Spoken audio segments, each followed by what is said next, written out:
नमस्कार बच्चों, हिंदी की कक्षा में आप सभी का स्वागत है। बच्चों, आज हम पढ़ने वाले हैं कवि रहीम के दोहे।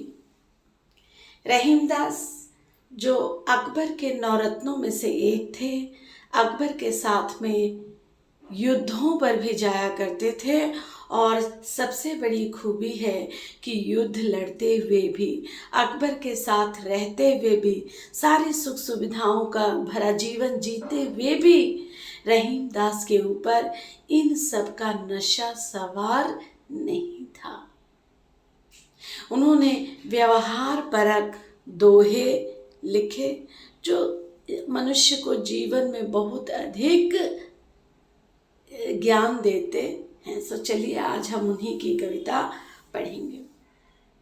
रहीमदास के बारे में बच्चों एक बहुत ही कथा प्रसिद्ध है कि जब रहीमदास दान दिया करते थे, बहुत अधिक दान देते थे, लोगों को मदद करते थे, तो लेकिन जब वो दान देते थे तो उनकी आंखें नीची रहती थी। ये बात पहुँचते पहुँचते तुलसीदास के कानों में भी पहुँचे।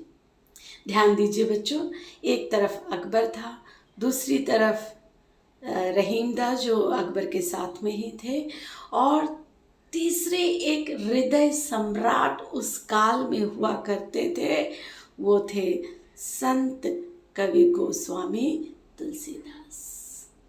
तुलसीदास के कानों तक जब यह बात पहुंची कि रहीमदास तो बहुत दान करते हैं, लेकिन दान देते हुए उनकी आंखें नीची रहती हैं, उन्होंने रहीम से पूछा कि इसमें क्या बात है आपकी। एक तो आप दूसरों की मदद करते, दान देते, लेकिन दान देते वक्त आपकी आंखें एकदम नीचे की ओर, सिर झुका हुआ रहता है, ऐसा क्यों? तब रहीमदास ने बहुत ही सुंदर एक दोहे के माध्यम से उत्तर दिया। देनहार कोई और है, देत रहत दिन रैन, और लोग भरम हम पर करत, याते नीचे नैन। अरे देने वाला तो कोई और है, वो मुझे दिन रात देते रहता है, लेकिन लोग मुझ पर भ्रम करते हैं कि मैं दे रहा हूं, इसलिए मेरी आंखें नीची हो जाती हैं।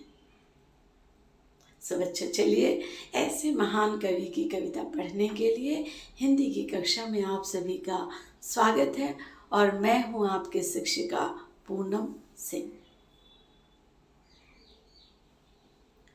रहीमन धागा प्रेम का मत तोड़ो चटकाए, टूटे से फिर ना मिले, मिले गांठ परी जाए।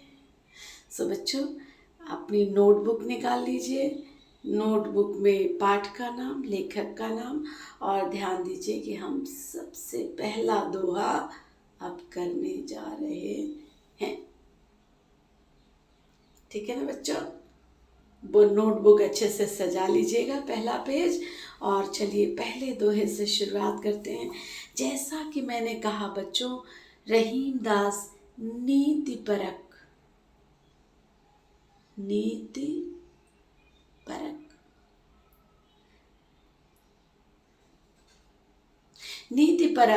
दोहे लिखा करते थे। सो देखिए, उन्होंने नीति का परिचय दे दिया कि जीवन को कैसे जिए। रहीमन धागा प्रेम का मत तोड़ो चटकाए, टूटे से फिर ना मिले, मिले गांठ परी जाए। प्रेम का बंधन किसी धागे के समान होता है, जिसे कभी भी झटके से आवेश में आकर तोड़ नहीं देना चाहिए, बल्कि उसकी हिफाजत करनी चाहिए। क्योंकि जब कोई धागा एक बार टूट जाता है तो फिर उसे जोड़ा नहीं जा सकता। जोड़ने की कोशिश में उस धागे में गांठ पड़ जाती है।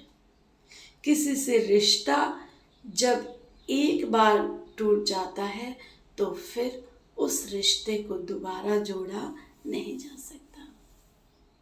ठीक है बच्चों? रहीमन धागा प्रेम का, ये जो हमारे प्रेम के धागे हैं, जो हमारे प्रेम के संबंध हैं, उन संबंधों को किसी गुस्से में आकर के, आवेश में आकर के मत तोड़ो, क्योंकि अगर ये संबंध एक बार टूट जाते हैं तो उसी धागे के समान हो जाते हैं जिन्हें जोड़ा नहीं जा सकता, पहले जैसा नहीं किया जा सकता। यदि हम उसको जोड़ते भी हैं, दोनों गांठों, टूटे हुए गांठों को, तो उसमें धागों को, तो उनमें गांठ पड़ जाती है। हमारे जो संबंधी हैं उनके मन में भी एक गांठ पड़ जाती कि इसने मेरे साथ ऐसा ऐसा किया था, सावधान रहना, है ना। वो जो गांठ है वो दिल से जाती नहीं है आसानी से। तो पहला दोहा हो गया होगा बच्चों। दूसरा दोहा, रहीमन निज मन की विथा, मन ही राखो गोय, सुनी अठिलई हैं लोग सब, बाँटी न लई हैं कोई। सो ये हो गया बच्चों हमारा दूसरा दोहा। इसमें रहीम दास जी कहते हैं निज मन की व्यथा, निज यानी अपने, अपने मन की व्यथा यानी व्यथा, व्यथा, अपने मन की व्यथा मन में ही गोय, गोय यानी छुपा कर, गुप्त, सॉरी, अपने मन की व्यथा मन में ही छिपा कर रखो, मन में ही, ये गुप्त है,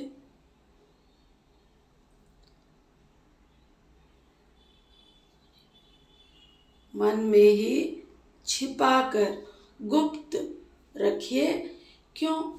सुन अठिलई हैं लोग सब, अठिलई हैं यानी मजा लेंगे, अठिलई हैं मजा, सुन अठिलई हैं लोग सब, बांट न लए हैं कोई, कोई बांटने आएगा नहीं आएगा। सो रहीम दास जी कहते हैं कि अपने मन की व्यथा अपने मन में ही छिपा करके रखिए, क्योंकि लोग सुनेंगे, सुन करके हंसी मजाक उड़ाएंगे, लेकिन कोई हमारा दुख हमसे बांटने नहीं आएगा। रहीमन निज मन की व्यथा, निज यानी अपने मन की व्यथा, दुख, पीड़ा मन में ही छिपा कर रखो। क्यों? क्योंकि लोग सुनेंगे, हमारा मजाक उड़ाएंगे और कोई हमारा दुख बांटने नहीं आएगा। उम्मीद करती हूँ आपको इसका भावार्थ लिखने में कोई कठिनाई नहीं होगी। तीसरा दोहा कर लेते हैं। एक साधे सब सधे, सब साधे सब जाए, रहीमन मूल ही सींचिबो, फुले फले अघाय।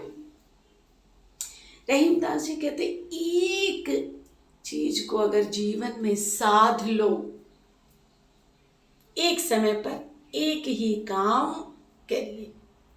अगर आपको डॉक्टर बनना है तो सिर्फ डॉक्टरी की तरफ ध्यान दीजिए, इंजीनियर बनना है तो इंजीनियरिंग कैसे किया जाए, कैसे होता है, उसकी तरफ ध्यान दो।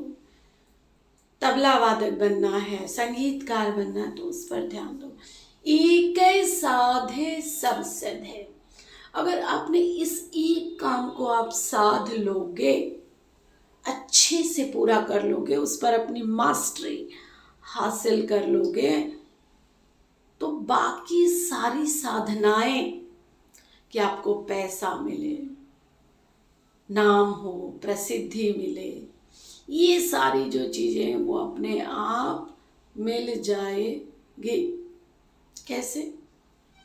वैसे ही जैसे रहीमन मूल ही सींचिबो, मूल ही यानी जड़,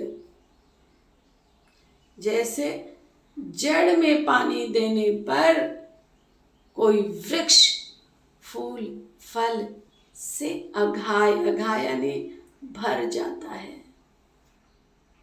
तृप्त, अघाय भर जाता है। जैसे किसी पेड़ के जड़ में पानी डालने पर वह पेड़, वह वृक्ष फूल फल से भर जाता है, वैसे ही जीवन में किसी एक साधना, किसी एक काम पर ध्यान दीजिए, बाकी सारी आपकी इच्छाएं अपने आप पूरी हो जाएगी। ठीक है बच्चों, एक इसका भावार्थ देख लेते हैं जो लिखा है। एक बार में कोई एक कार्य ही करना चाहिए। एक काम पूरा होने से कई काम अपने आप पूरे हो जाते हैं। यदि एक ही साथ आप कई लक्ष्य को प्राप्त करने की कोशिश करेंगे तो कुछ भी हाथ नहीं आता। यह वैसे ही है जैसे जड़ में पानी डालने से ही किसी पौधे में फूल और फल आते हैं। आज के लिए बच्चों बस इतना ही। इन तीनों दोहों को आप नोटबुक में लिखेंगे, नोटबुक से जाएंगे और इसके भावार्थ लिखेंगे। धन्यवाद बच्चों, आपका दिन मंगलमय हो।